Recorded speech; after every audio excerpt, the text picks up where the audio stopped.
This is a new day to try to get right. This is a new day to get on track. Yeah, that's life in football. This is a new day to live your life. This is a new day to try to get right. This is a new day to get on track. Yeah, that's life in football. It's life in football. We are life in football.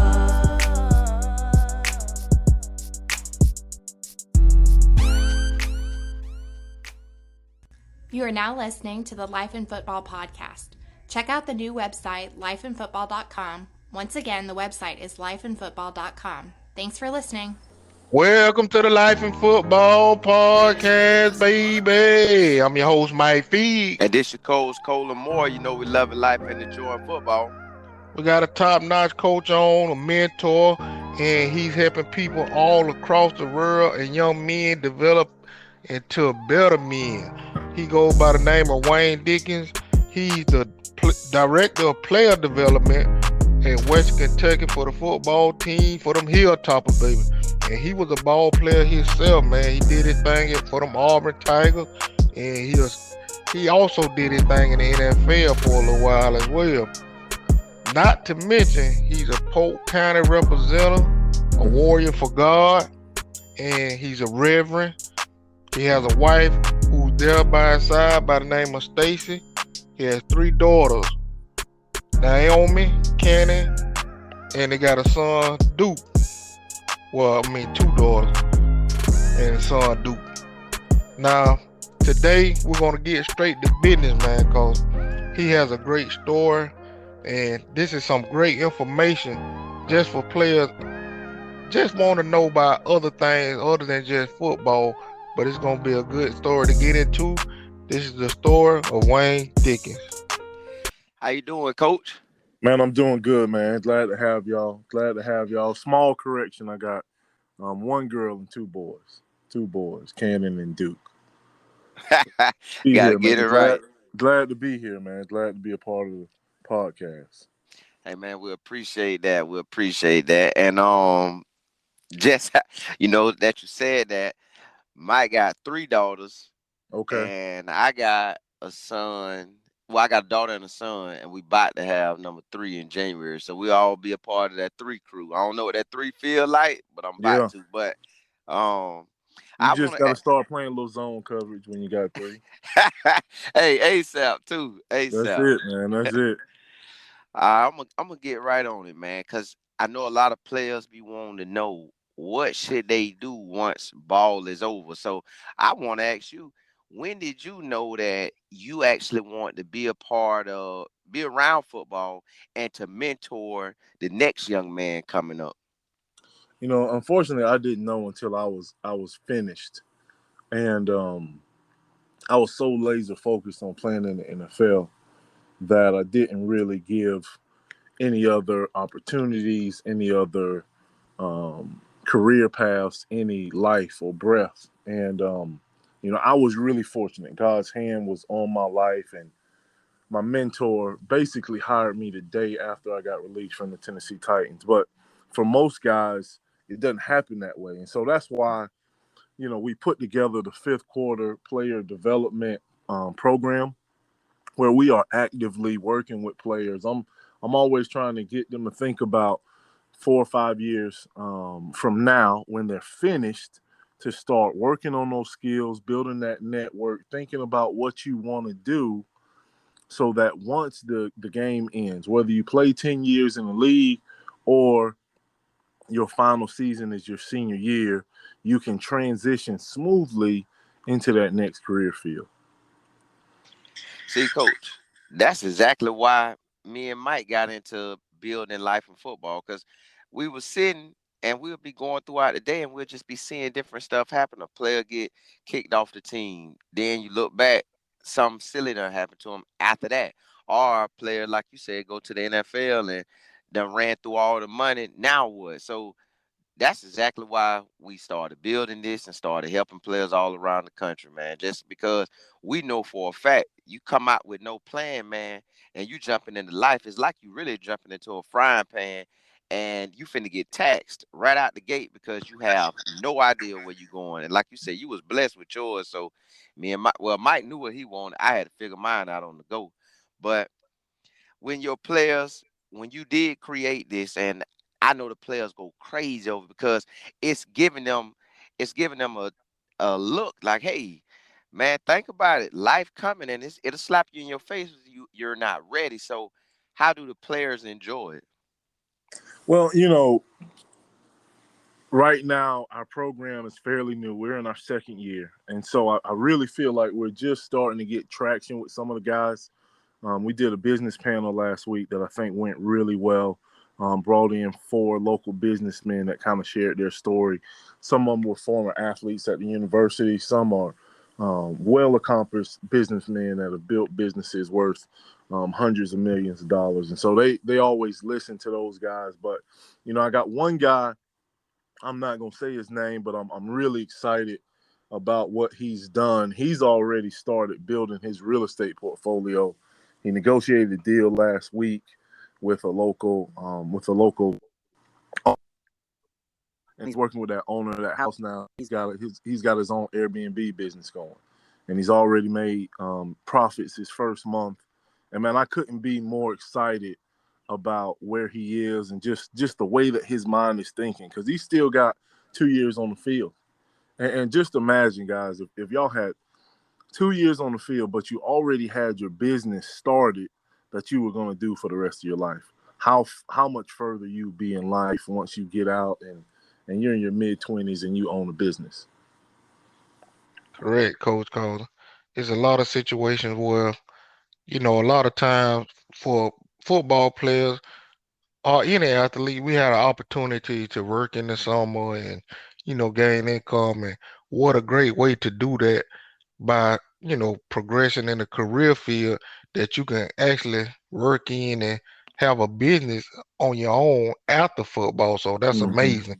And Coach, I just want to know a little bit more about you. How was it for you growing up, and who helped you to become the person that you are today?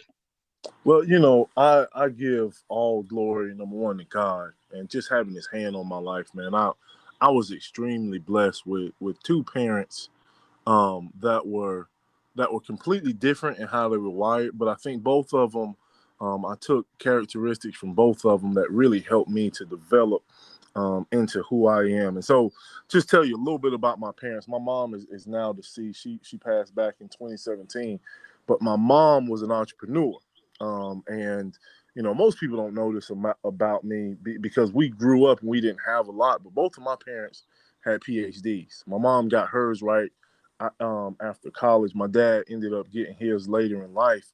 And then my baby sister as well has her PhD. So I'm the dumb one in the family. And so, but my mom, tell you a little bit about her. She was one of the first African-American women in the city of Lakeland. She was a pharmacist, and she got with 2 doctors and a lawyer. And they built one of the first buildings in Lakeland where it was 100% African-American run, but you could come as an African device in that building. You could come and see the doctor in that building, and then you could walk around and get your prescription filled by my mom's store. And so I learned so much from her just about doing for yourself, about business, and the thing that I loved about my mom that I caught just watching her every day, because I would go up to her store after school and I would be with her until we came home at 6 or 7. And when she closed that store, she would take medicine to all of the older folks in the neighborhood who couldn't get to her. And sometimes we would sit for hours with those older folks, and she would just talk to them. She would share Jesus with them. And so that's where I really learned how to serve people. Tell you a little bit about my dad really quick. So my dad grew up right outside of Tallahassee, Florida, in Quincy, on about 50 acres of a farm up there. And they didn't have a lot. They raised tobacco and grew hogs. And so one of the things that I learned from my dad was just to fight and not to quit. And that was one of the things in our house. If you started something, you had to finish it. And so for me, that entrepreneurship and that ability just to fight through difficulty, um, it really has shaped me and molded me. My parents ended up getting divorced when I was about 9 years old, and they really just mismanaged their money, and we grew up and we really struggled, and for them, I think it's more difficult than people that just don't have anything, because that pride of having advanced degrees, that pride of owning a business, that perception that you should have, and you come home and the refrigerator is completely empty. I just imagine for my parents, they had a really difficult time growing up, but they were incredible blessings to me, and that really is who I am, man. I'm gonna fight you to the death, and I'm not gonna quit, and I'm gonna build it on my own. Coach, now come on, man. How you just gonna say that like that? Talking about your daddy from Quincy. That's where I'm from. I'm from Really? Quincy, Florida. Yes, Wow. sir. Small world, man. Small world. Yeah, yeah. I know all about that when they was doing that tobacco. A Yep. lot of my family members grew up. I mean, not me, but for my uncles and aunties, a lot of them grew up Yep. working in those tobacco fields back then. That was a big industry in Quincy, Florida, and Gadsden County back in those days. So Jackson I done County. heard Yep. all of those stories, from people working out there, and it helped a lot of families, and that's what majority of everybody worked back then. Yeah, But man. coach, I want to know about your playing career as well. How did you end up at Auburn, and where you played your high school ball at? Well, and again, man, I just God really had his hand on me. My very first two offers were Florida and Florida State, and you got to remember that was back in the early 2000s, late 90s, when they were, that game decided who went to go and play in the national championship game every year. And so I was extremely honored to receive those offers. But also what was going on at that time is they were absolutely stacked with talent on the defensive line, and I knew I would have to leave the state of Florida to get an opportunity to play as a freshman, to really be able to crack the roster, just because Florida State, University of Miami, those places were absolutely loaded. And so from day one, I was really looking for a place that was outside the state. I was looking for a place that was quick enough where my mom could get up there on the weekends, but also it was far enough where she had to call before she came. Wanted a little bit of space as I grew into my manhood, and so really it came down to Georgia Tech for me, and Auburn University. And Georgia Tech was all about the city of Atlanta, man.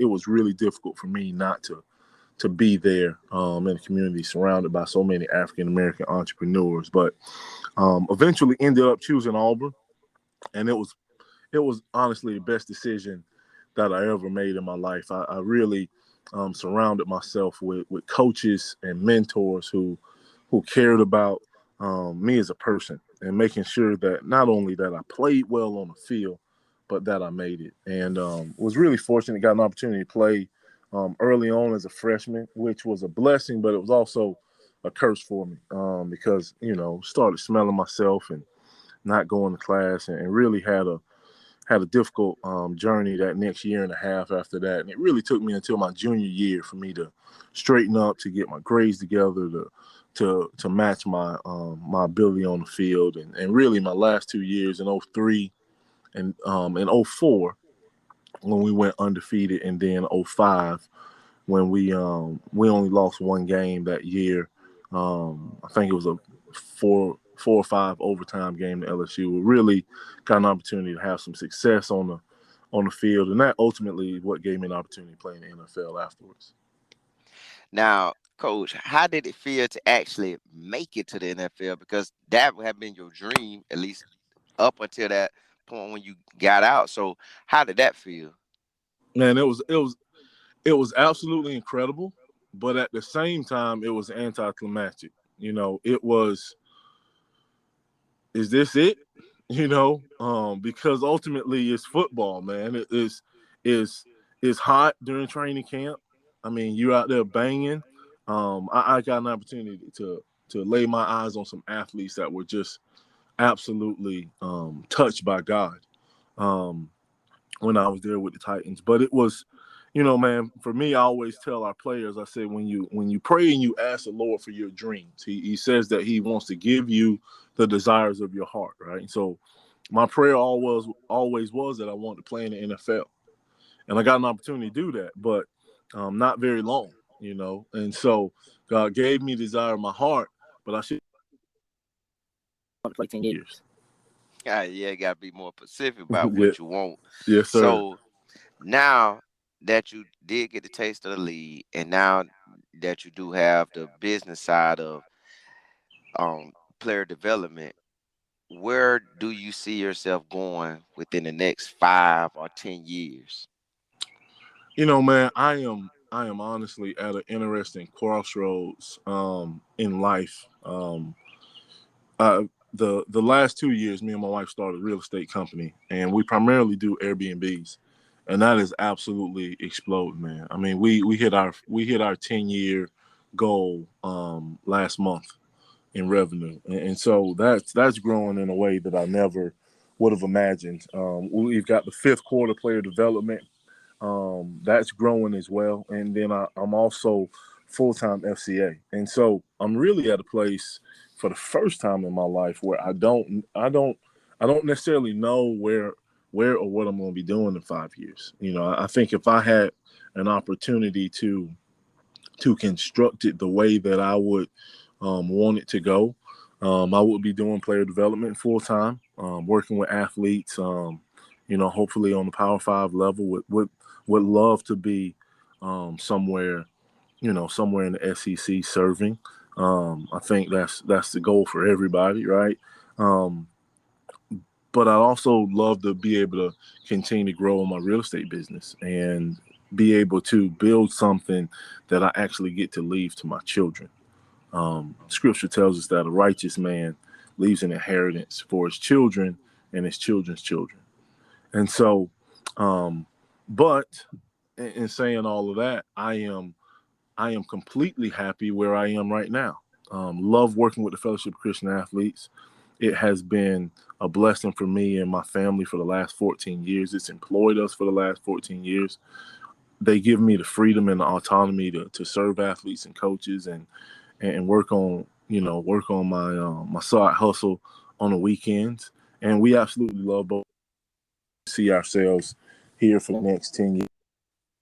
I'm open to what God has for my life, but I am really pleased with where I am now. But I love to be able to grow and do some things in different ways if He opens that door for me. Coach, I got to go back to that statement you made when you were talking about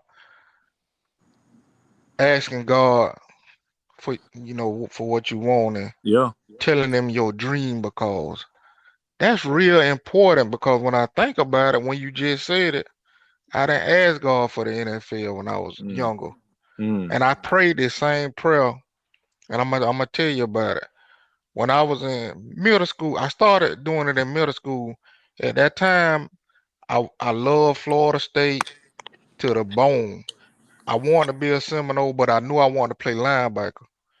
And then I got interested in, the Tennessee linebackers, the Auburn linebackers, um, who else? LeVar Arrington.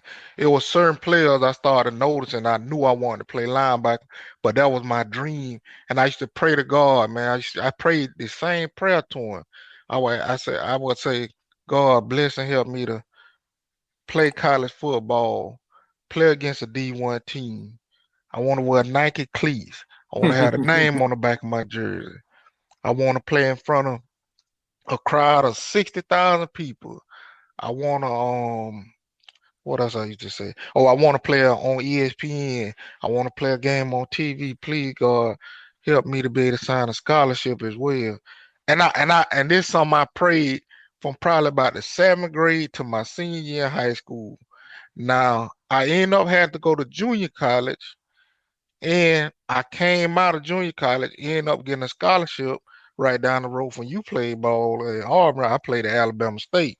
Okay. I got a scholarship there, and we ended up playing Troy. And as you know, you may heard the Magic City Classic. They average over 65 to 70,000 fans in the stands. Yes, sir. So all my dreams came true that I asked God for.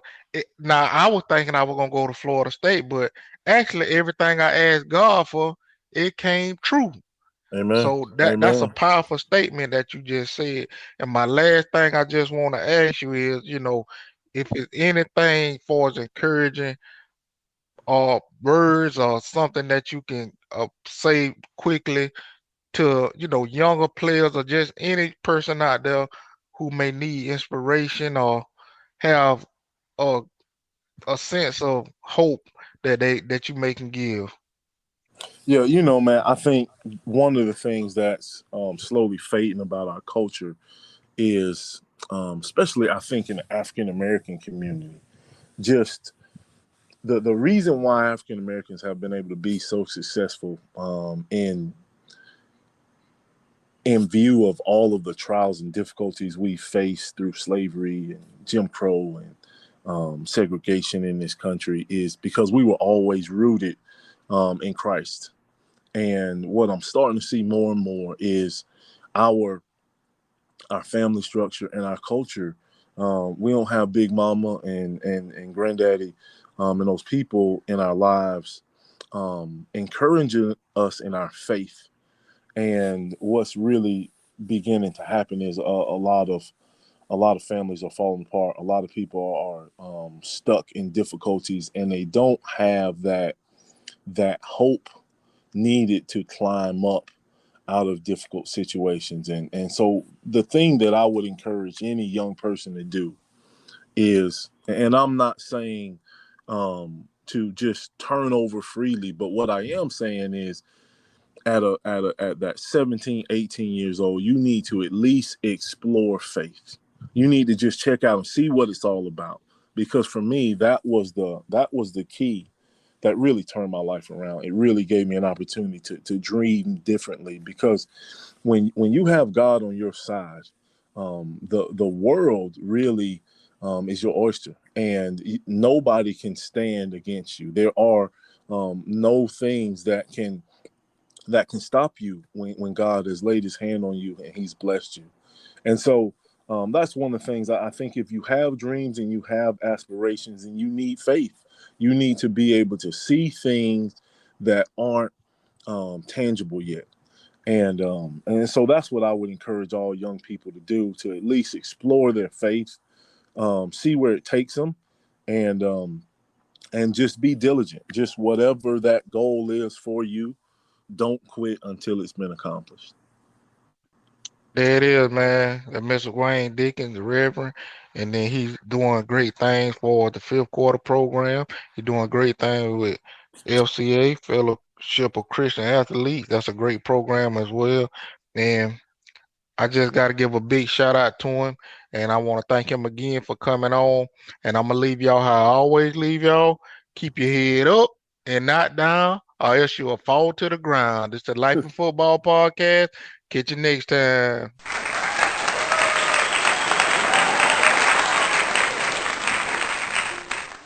You are now listening to the Life in Football podcast.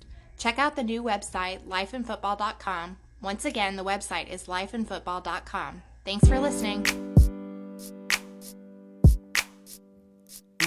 This is a new day to live your life. This is a new day to try to get right. This is a new day to get on track. Yeah, that's life in football. This is a new day to live your life. This is a new day to try to get right. This is a new day to get on track. Yeah, that's life in football. It's life in football. We are life in football.